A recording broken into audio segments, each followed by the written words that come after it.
الصلاۃ والسلام علیک یا رسول اللہ، الصلاۃ والسلام علیک یا نور اللہ۔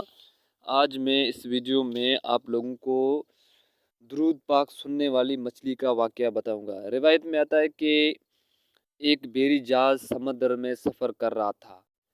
اس جہاز میں بیٹھے ایک شخص کثرت سے درود پڑھ رہا تھا، تو ایک مچھلی جہاز کے ساتھ چل رہی تھی اور درود سنتی رہی۔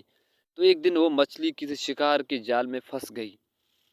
مچھلی جب بازار میں آ گئی، وہاں سے وہ شخص ایک اصحابی اپنے گھر لے آئے۔ بی بی سے کہا کہ مچھلی پکاؤ، آج میں حضور پاک صلی اللہ علیہ وسلم اور نبی پاک صلی اللہ علیہ وسلم کو اپنے گھر دعوت پر بلاتا ہوں۔